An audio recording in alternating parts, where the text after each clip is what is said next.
And now, Twin and Chevie. Welcome to the Tailor Talks Podcast, the podcast where we dive into the stories of those transitioning from military service to the music industry.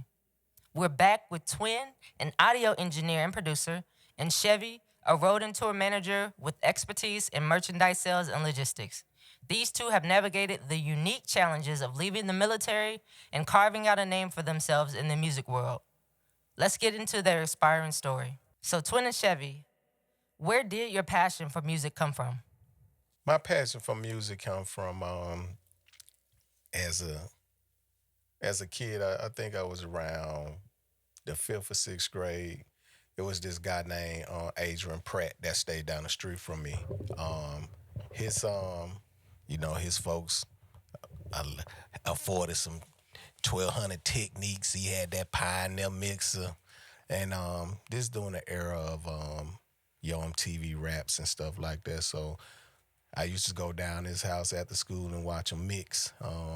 We'll watch Yo MTV raps and stuff like that. And so I first started off, I wanted to be a DJ. That was my heart started out. But then also, my sister was in the band.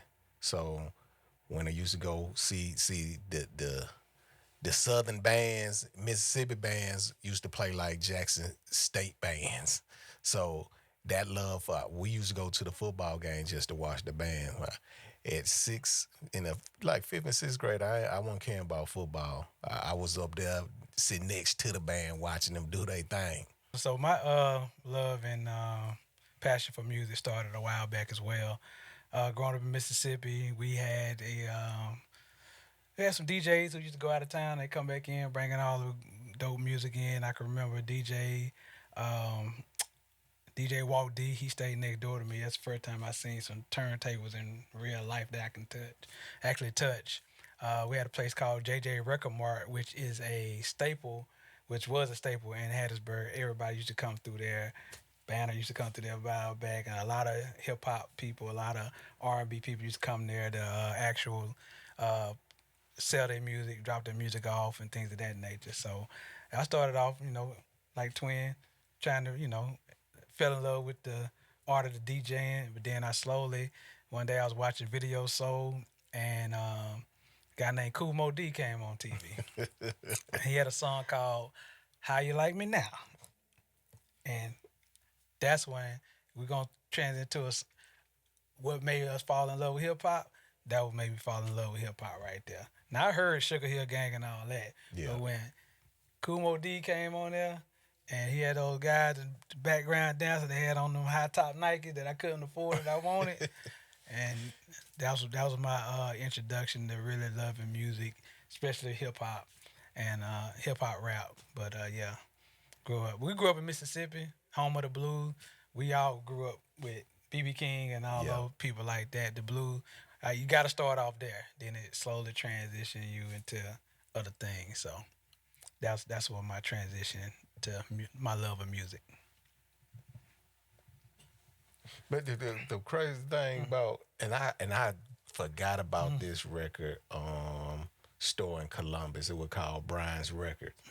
And the good thing, because y'all, you had Camelot and y'all mall, didn't it?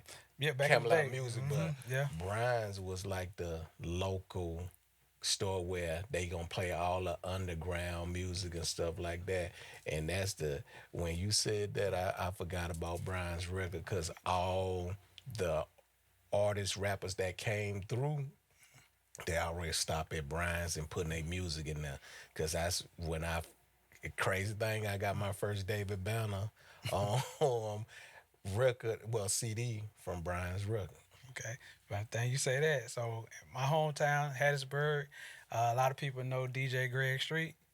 Yeah, that's where he's from. He used to actually DJ and sell tapes out of JJ Record Mart, which is a mom and pop store at that. So he started DJing from there, and a place called the Historical Hi-Hat Club, which everybody from Red Fox, by B.B. King, Ike and Tina Turner, everybody used to come there because Mississippi chitlin circuit. Yeah. And they had a chitlin circuit come through Mississippi, and a lot of artists came through Mississippi.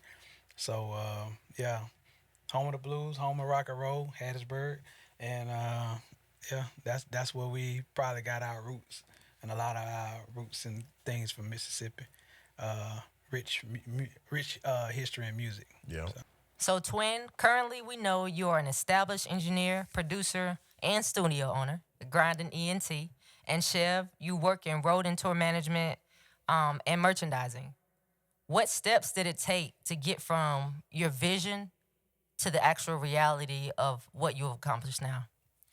For my vision when I took music seriously, I ain't gonna say I never took it seriously. I just, I had a break in music from my high school, junior high school to the time I joined Army because my mom couldn't, she could, everything went to my sister because she was the oldest. So my mama bought the drums for her because my sister she played the drums in the band and she got band scholarships and stuff like that. And as I got older, I realized my pops was a drummer when he in Chicago in a band. He told me that some years ago. So it was like music was just in us. But for me, I can say I'm in Mississippi. I'm in the Army, but I'm at home. I'm on leave. I go over one of my partner's house, and he had a bunch of drum machines, MPC. He had a lot of music equipment on his pool table in his house, and I picked up one of the little drum machines and started playing with it. He said, "Oh man, Twin, you're natural at this." He said, "Man, go on, take that thing back to Texas with you." And I took that on. It was a Lisa's SR16 drum machine. I took it back, started playing with it, and then I said, I'm missing some keys. So the first keyboard I looked at was a Triton keyboard. That thing was like 3,500. I'm a little old E5. I saved up my little money, got me a little Korg N5. That was my first keyboard. So I put them things together and I started making beats. And then after that, my same partner that gave me that, Elise's, he said, Twin, you got to get your MPC. So that's when Mars Music was around. So I was in Texas. They had a Mars in Austin. Man, I ran up there. They was on sale. So I had the 2000. So the 2000 XL was coming out where you can tilt the screen up. So they put the other one on sale. So old dude was like, "Hey man, you put another $100 on it, you can get all the outs and all that stuff be in the back because the one they had on sale, it wouldn't have did me no justice." He said you had to upgrade this MPC, so he sold it. He sold me on it, and I end up buying it.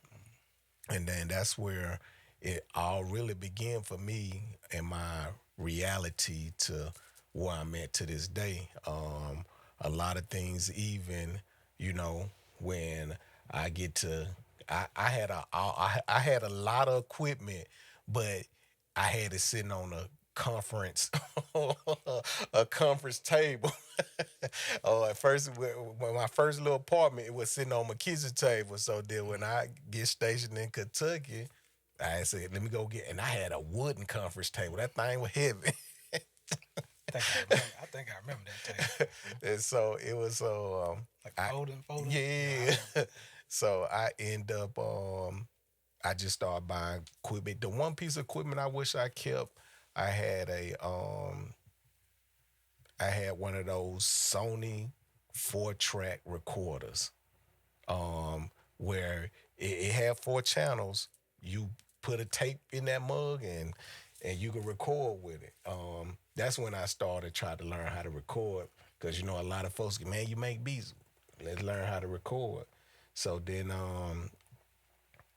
when I met you, that's when I went from the little tape recorder to that little digital little Boss, with that Boss BR8. Had 8 little. Hey, look, I made that thing do what it do. We had 10 folks on one song. I put the beat on one and I'm bouncing the rest. It made you learn how to record in a physical instead of the Pro Tools era. And the crazy thing, like me and Chevy met through a cat. I think it was Fred D. Mitchell, because we both from Mississippi. He like, man, they call him. I'm gonna let you tell her what they call you. Hey man, they call him Bling, man. He from Mississippi. And then we met up and we've been we've been down like 4 flat tires ever since. You know, this family to me. No, I don't care what some of y'all tried to make it be. This my family. Real talk, real talk. So yeah, I guess my transition and continuation into music. I played in the band. I played junior high. They tried to put me on the tuba, and I told the teacher, I like, no, I want to play the drums. And she like, no, you need to play the tuba. So I fought her, and I finally won. I showed her, that I can actually play the drum, and she put me on snare drum.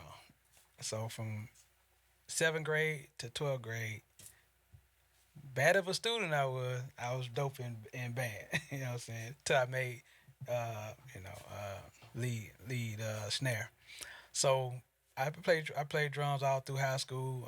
Played in the marching band, and they helped me learn about music theory, tempo, counting bars, and all that other stuff. So it was an easy transition for me playing in the band and then starting to try to rap.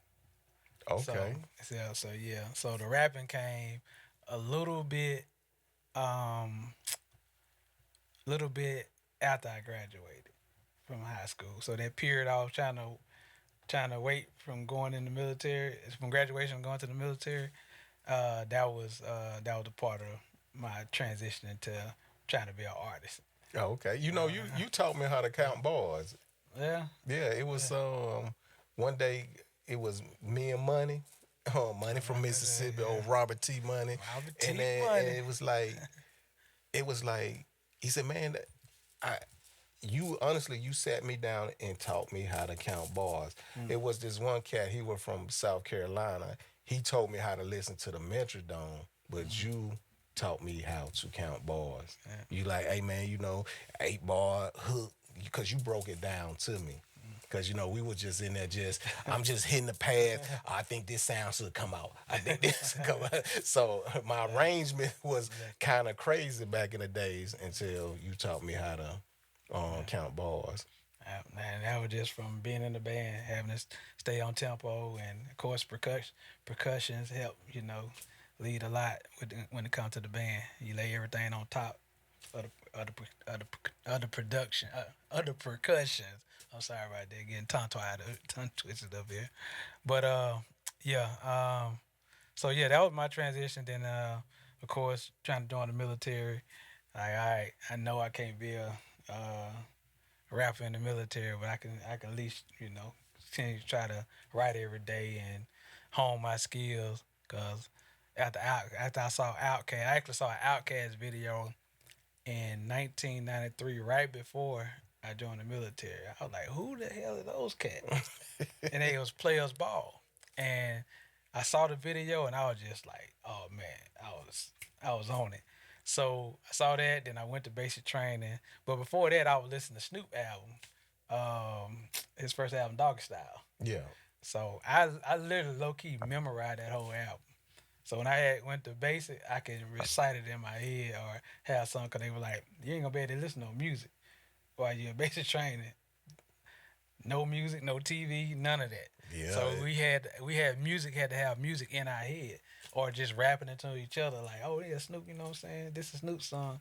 This is this, And meeting people from different parts of the world, you get put on to a lot of music, you know what I'm saying?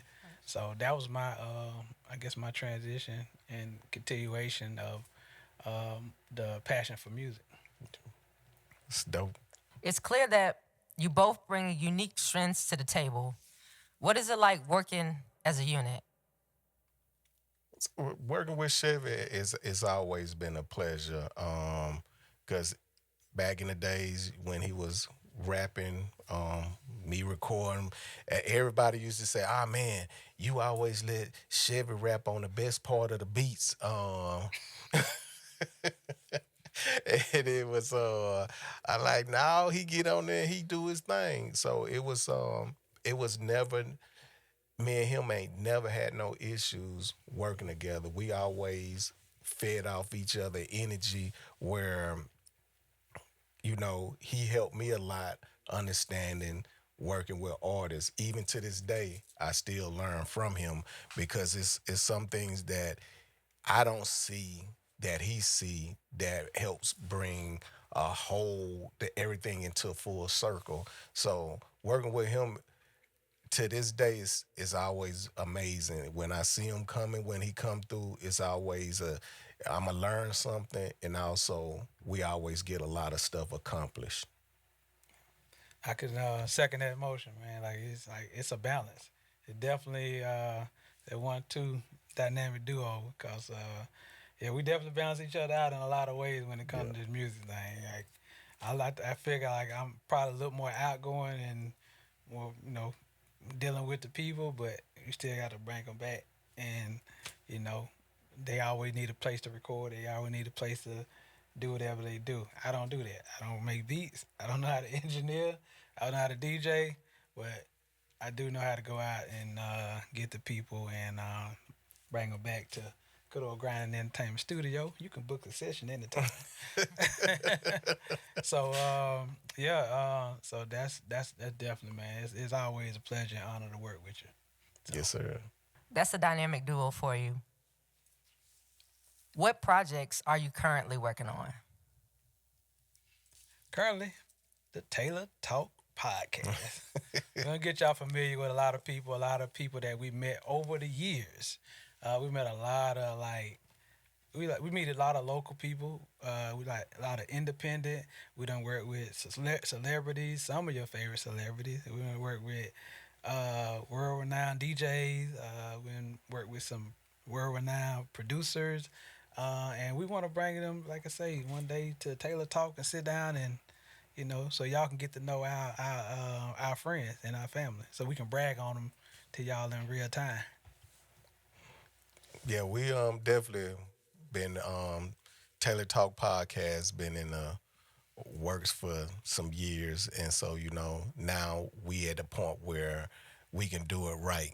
At the first time, it wasn't, a lot of stuff was happening where the pandemic definitely played a big role in why we couldn't we was doing it, but we both was just spread it across the state, across the United States. So we was some everywhere trying to do other things, but God brought it together finally. And so this is our theme this year, the Tailor Talk Podcast. We got other stuff in the works, but this is the main one we focus on. Also, yeah, we continue to expand Musician Tailor LLC. Like I said, we're working with a lot of dope people, a lot of people coming our way, getting consultation or whatever they need. And we're trying to get them the best advice and best structure that we can give them so they can help succeed in their business. Like I say, we work with a talented songwriter, singer, Maddie B. She has a lot of collectives under her belt, and she's attached to a lot of collectives. Superstar. Yep. Shout out to Sink or Swim. Shout out to 3+1. Shout out to a lot of people that she actually bring and work with as well, and it helps expand our brand and our business and our ventures as well. Just bringing those different people into our network. Yeah, with musician tailors, we definitely we both have knowledge that we definitely want to share, because some of the things that we share, we never had the opportunity to get the way we willing to share with folks.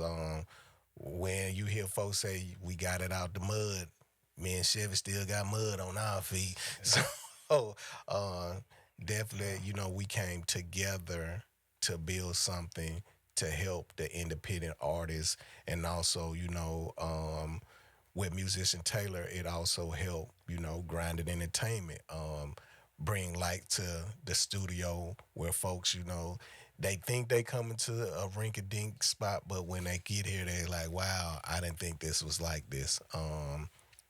and a lot of a lot of things we share, a lot of relationships we have built together. We definitely gonna continue to build those relationships with folks, and this is where Chevy definitely helped me at, because a lot of things is I find myself I will sit in the studio all day. He gonna get out there and work the crowd and bring them to me. They say I don't come outside. They say I be hibernating. Him and Maddie say, Twin be getting out. But like I told him, I said, I do come out. Sometimes I think the things that I seen when I was at war and the things I seen when I was overseas, and I'm not just talking about me living in Saudi Arabia, going from country to country. It's a safety thing, and I think I still have to control some of the triggers that I have within me. But Musician Tailors, we're gonna be a household name, so y'all better you keep an eye on it. Well, definitely. Well, definitely. So you are absolutely a dynamic duo and are both thriving. What advice would you give the others looking to transition from the military to the music industry? The advice I would give to somebody transitioning from the military to the music industry is definitely educate yourself. There's some things where a lot of folks think that they can YouTube it, and they can't. That you're not gonna get all the information that you need from YouTube. So that education that you'll get some of the insights of the industry where you definitely can thrive from. Um, Music business, I think that is definitely a good route to go. I tell folks, because when I went to school, a lot of folks thinking the schools teach you how to make beats. If it's not in you, it's not in you. It's gonna teach you how to make your beat sound good, engineer wise. Teach you how to mix, master, and record, mix, and master. But it ain't gonna tell you how to make beats. So a lot of things is before you even get to the point where you say, "Hey, I want to jump in," understand the business part of it. Once you understand the business part, I think will help you maneuver way more than saying, "Okay, I make beats." Because that's where a lot of folks don't understand. When folks stop listening to your beats, folks stop listening to your songs, that business side will always stay with you, where you can help someone, you can get them to the point where you need, and you also can monetize from it. Yeah, I would say if you're transitioning out the military into the music business, I would say start networking first. No matter where you at, and I had a cheat code. To be honest with you, everywhere the military sent me, I get out in the streets and just go meet people. Yeah. I go to the club. I go stop by the studio. I just meet people randomly and be like, "You do music? Oh, you do? Okay, man. And change number or whatever, and build those networks. And so by the time you get out the military, you already have a nice little network of friends, of DJs, producers, studios to go to. Back then, they had the mom and pop stores and things of that nature. Meeting the promoters. So yeah, I would say start now. Like I say, when I go to TDY, on the weekends I'm out. I'm, I'm out, at the club or somewhere trying to meet, like-minded people who love music. You know what I'm saying? And that definitely helped my network coming up to Atlanta while I was in the military, because you meet everybody here. Yeah. And so it was like I say, start networking now. Start saving money. But if you're gonna go full time, don't rely. Make sure you got like a backup plan for a budget. You know what I'm saying? Don't just try to go all in with it. Have a budget, and also have definitely a solid plan in place before you start maneuvering out in this music, because it will take you by your ankles, turn you upside down, and shake your pockets out. Literally. You be right Yes, here it like will. rabbit ears if you don't have the proper plan in place to maneuver through any pretty much any kind of entrepreneur career. I agree with you. Can I pick it back off that? Yes, sir. Like he said, it's you have to have multiple revenues of getting money in this music industry from the military. So a lot of us, you rely on that one check, but that one check definitely can guide you into how to really budget your money. So, but once you get out here, you have to find different ways to different get money different ways because music is not cheap. If you are an engineer, you got to buy the equipment, you got to buy the plugins. You a singer songwriter, you have to make sure you got your own setup at home where you can capture those moments where you want to create. So you got to work a 9 to 5. Ain't nothing wrong with working a 9 to 5. I tell you, when I moved here, I worked at the airport. I done worked at some churches. I done worked at Home Depot. It's nothing beneath me because guess what? Those jobs help buy a lot of equipment that I have. Sir. That's like I say, that's the big thing right there, making sure you have that monetary thing in place. Even when I was in the military, like people like, what you doing this weekend? Like I pay my bill, pay my rent, car note, all that other stuff. I might have $75 left. But sometimes if I was in Kentucky, Kentucky is a dope location because you got like 10 major cities within a 5-hour drive. Yep. And so I take my little 75. Okay, where I'm going to be? I'm finna go to St. Louis, 3 hours away. I'm finna go to Cincinnati, an hour away. Nashville, 2 hours away. Yeah. Memphis, you know what I'm saying? I'm just like going out meeting people, and I wouldn't do it today. I don't really recommend just pulling up on folks. Cause I used to meet people on MySpace or people like that. Hey man, come by. Black Planet. And I'm yeah, I'm not that's different. But had some cool folks on Black Planet. Me too. But then it got a little crazy. It did. A little crazy. And but meeting people on MySpace, I still have lifelong friendship with a lot of the artists that I met on MySpace. And I used to just pull up by myself. And that's when I had the 92 Caprice. Yeah. With the rims on it. And I just pull up by myself and they'd be like, you came with by yourself, man? Like, yeah, I'm kind of by myself. You know what I'm saying? I think I'm, out here naked, but, I'm out here.